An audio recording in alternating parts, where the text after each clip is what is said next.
Hello, everybody. Welcome to another episode of Map.Radio with your host here, Pithra. And I have special guest, Sina Bathaie, who is going to be headlining our next show.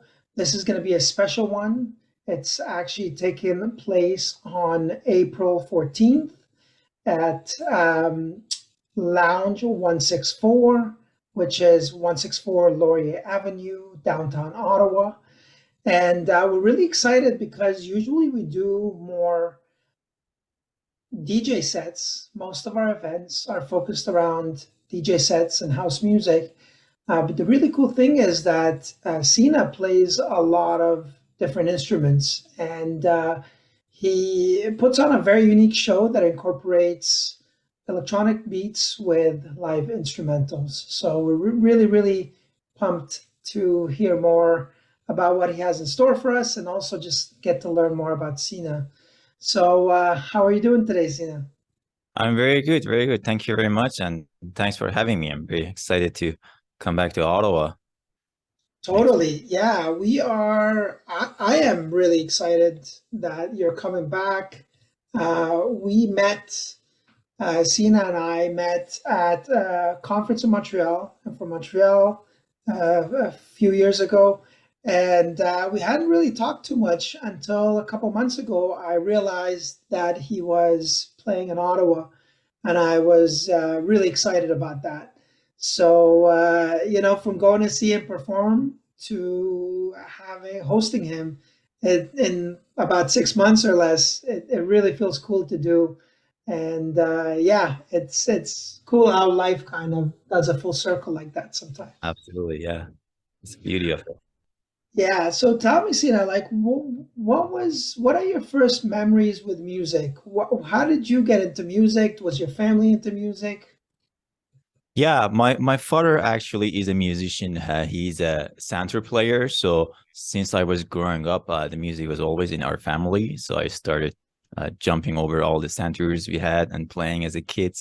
So you just get into it from that early age. I broke a lot of santur mallets, and because my father was always like touring, playing around, other masters were coming to our house. So that's how it all started. So I started playing santur, the traditional Persian instrument, and then gradually I picked up some other instruments along the way. That's really cool. So, what age was that when you started playing it? I think I started from like a really age four. I was 4 or 5, and I was Wow. playing. And then like I remember the first memories, like when I was like 6, 7, maybe get all those get-togethers, especially in Iranian families, on the Nowruz time, which is actually this time of the year, beginning of the spring. Like all the families gather, and then you get to play in front of all the people. And then from those time, I remember that I had to play. And now that I recall, I think that was a really good experience, because from those early childhood, I get to play in front of family and friends, and then you become more and more comfortable playing on the stage, which was very good. That's actually really cool. So, I mean, you grew up in a musical family and in a musical environment in general. Yes, that's true. It was. I'm always grateful for that, because practicing music was never a challenge. You're always welcomed to go and play and practice. There are a lot of other people that they don't have the space to play.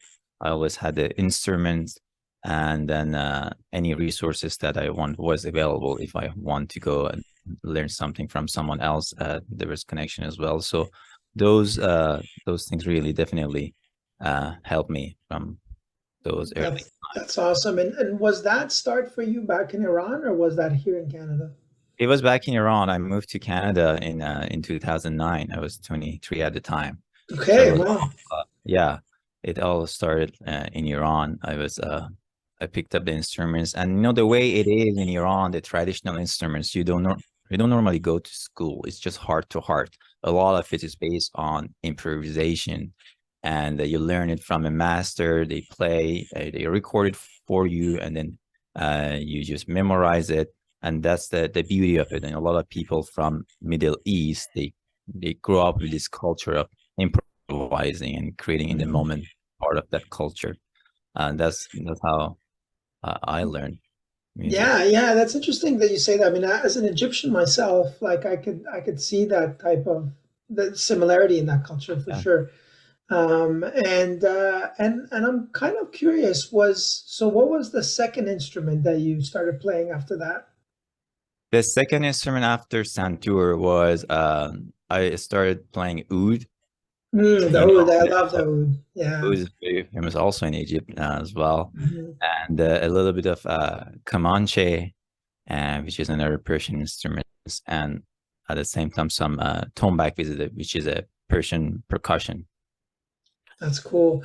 And I Yeah. mean, I gotta say, back to that point you mentioned about improvisation as a way of learning, I could see that in your music and your style, that you're very, it sounds improvised, even like the final product, the final tracks do have that vibe of a flow and a lot of progression. Absolutely. Like I call myself an improviser. That's it's I guess that's is a really beautiful feeling when you actually create in the moment, Mhm. and you let yourself just be get into the vibe of that moment that you are on a stage and create something with a conversation with the audience where whatever you feel, and sometimes it feels really good, and then something creates at the moments that is very beautiful. And I always wanted to have that element whenever I perform, that I can actually have this flexibility to improvise and add things in the moment. That's why I bought some instruments to my set, and designing in a way that I have room to just like extend it based on how I feel, and then add melodies on it. It just always has different elements. It's not always the same. Is There's always something happening there. That's really cool. And I noticed that in your hit, Breath of Life, you use kind of an instrument that looks like a mini guitar. What is that called? Yeah, that is actually a ukulele. And I played a Persian sitar myself. And then I was always looking, because I was playing santur, and I was touring with my band. It was an acoustic band with cello, guitar, drum. And with the acoustic instrument, it's really hard to mic them, especially if you're adding a little bit of electronic in it. So I had a Mhm. little bit of a challenge to like incorporate my santur in my sets. And I was playing around with the instruments that I had, and then I was uh I was like, this ukulele. I had acoustic ukulele at the time. And I noticed there are some of them with a pickup. I was like, Mhm. oh, if I actually connect it with the pickup, then I don't have a problem with the mic. But actually I can play a lot of melodies. That's like a instruments that is really easy. There's all these four strings, not like santur with 88 strings that you need to tune. It's light, you can carry it around, and I can just do a lot of melody on it. So it was very, and I can also play when I play in a Persian sitar. I also change the tuning, so I can add a lot of kind of Eastern touch to that Interesting. instrument.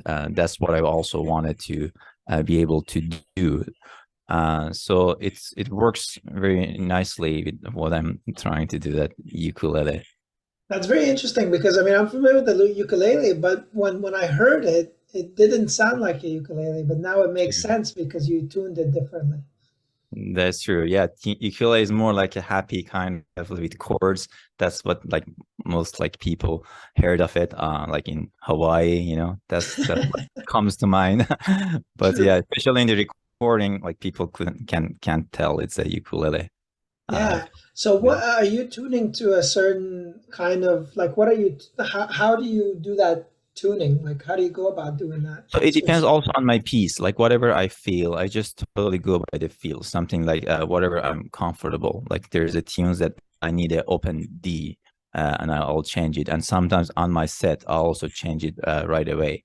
mm, You see, like because I believe these instruments are all a tool, right? So like as like you have to have it in a way that you're the most comfortable playing your song in it. So I tune them in a way that like you could just have less effort in just thinking, so just be able to close your eyes and play, uh, and that's how I tune it based on my songs. And there's only four strings, so you can easily Cool.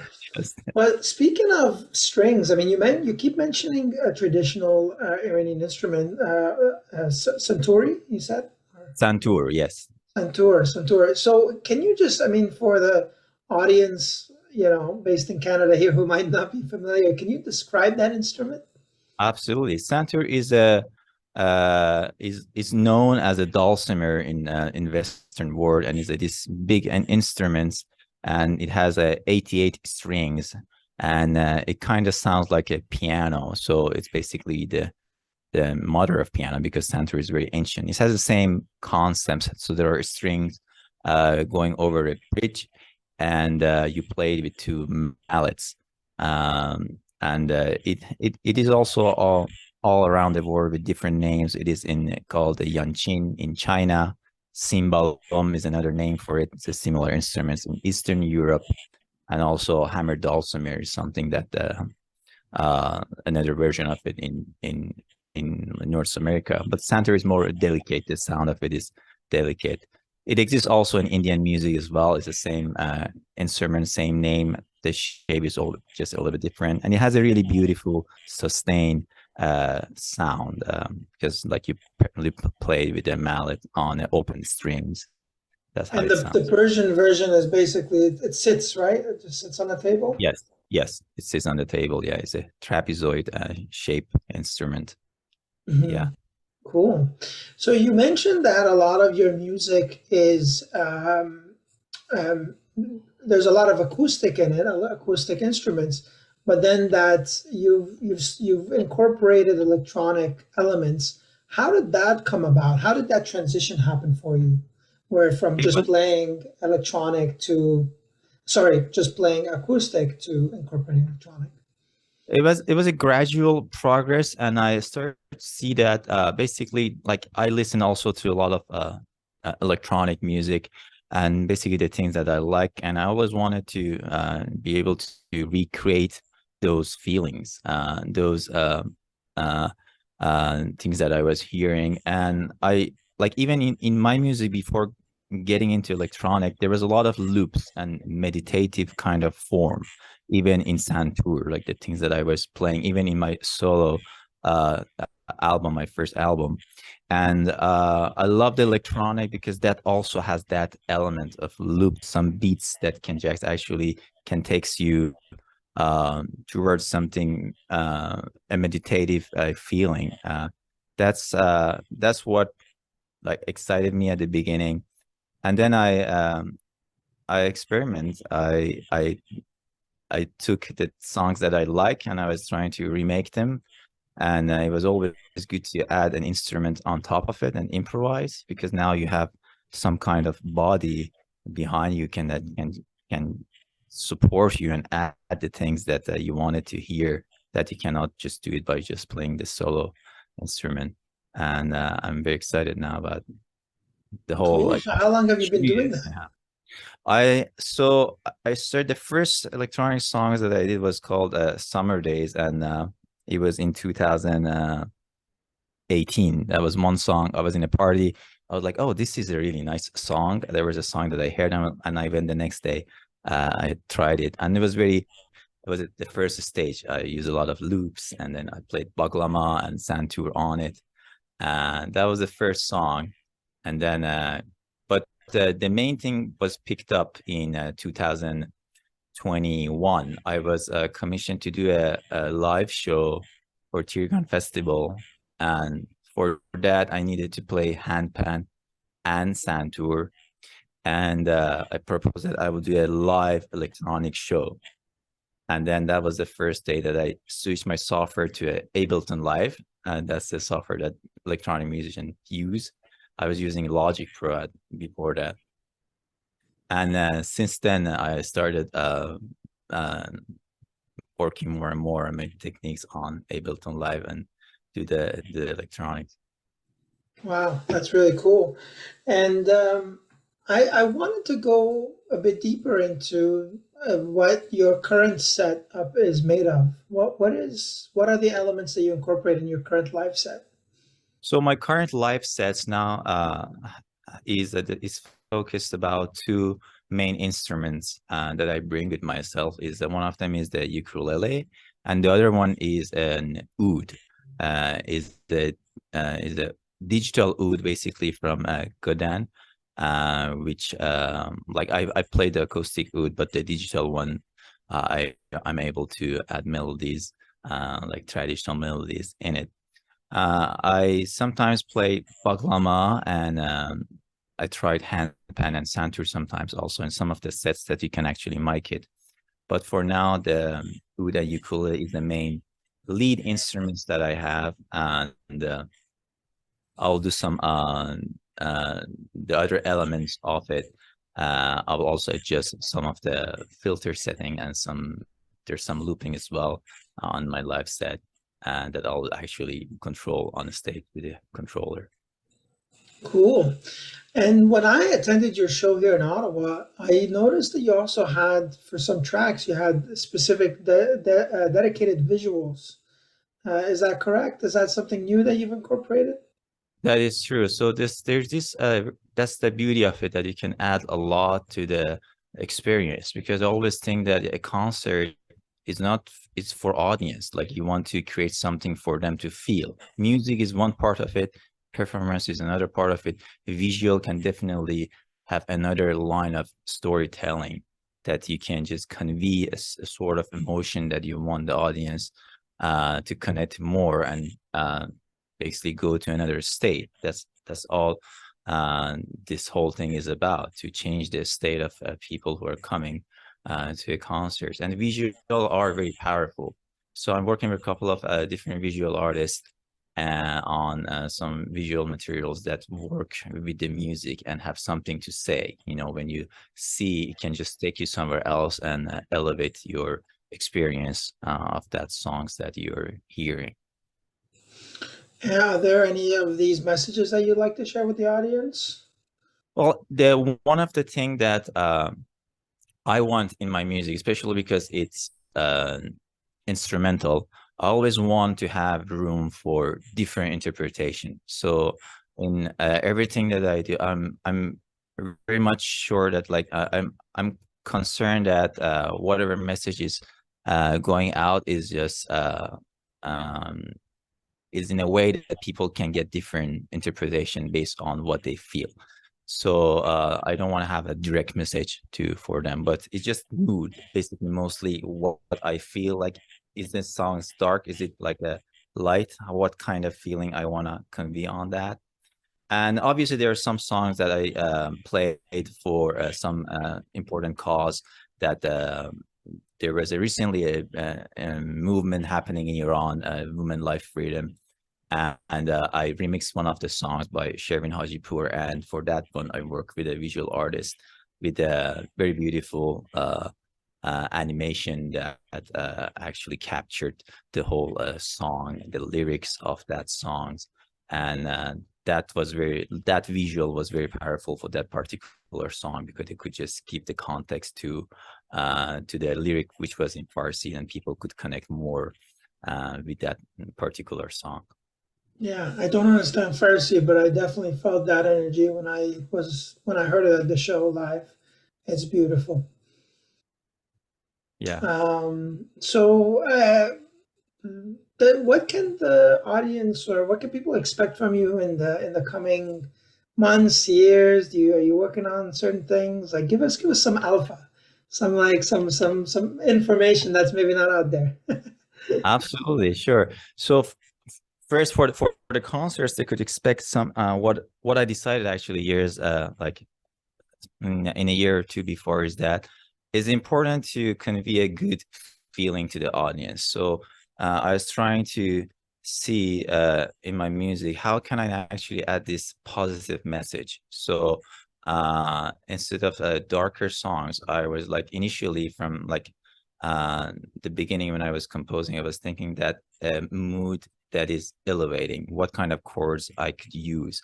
And I found it really, we need that kind of good feeling more and more. You know, there are a lot of dark things happening, but if you can actually add value in that sense, it would be very beautiful. And also for myself too, it's like a meditation. You know, you play, when you play just a more kind of a positive and happy songs, like it's also it feels better on a stage, and also you can just connect with people better.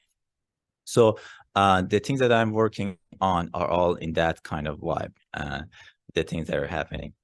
And there are a couple of songs that I have been waiting for releasing them. My latest song is Tehran, which I worked with a singer, Sabah Zameni, and that was a collaboration that we did together. And that's the one song that is coming up. And I'm planning for a tour in Mexico, and Wow. yes, and some concerts around. So things are very exciting in that way.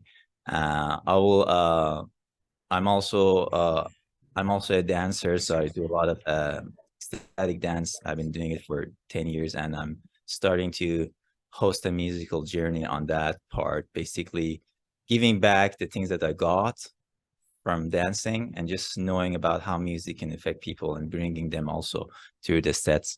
And that's also something else I'm working on, and people could see maybe more on that part of thing as well. That's beautiful. I didn't actually know that. I didn't know that you were into dance, and makes sense. I mean, you're into music, you're into dance. They kind of go hand in hand. Yeah, That's definitely. awesome. And so, speaking of, things happening and a bit of success, I mean, congrats on your track "Breath of Life" going viral on YouTube. How does that feel? I mean, you've put a lot of effort over the years. How does it feel to feel that, like, it's being heard, and it's kind of being seen and heard by people around the world? Yeah, it's a very good question. It's actually a very interesting time at this moment, because that's the exact timing that I could see that this song is going viral, and the YouTube performance of that song is just now, I guess it's around 400 K view, and then it's just going. It's very interesting the amount of attention that it's getting. And I'm like, this is the best thing that could happen. It's not only a song that I really like, it's something that the version of the song that is going viral is the live version that I played In Toronto, right? in Toronto. Yeah, with the sound of audience. And the video that is going viral is not just a song, it's that live performance where the creation of that song happened. So it was captured. I'm like, that's so, I'm very grateful that that moment actually was captured. And now that is something that is going viral and people are connecting. And then it just reminds you more and more how people connect to an authentic things when they see Mm. that, when they hear it, and also when they observe it, when they see it, it just they connect with it.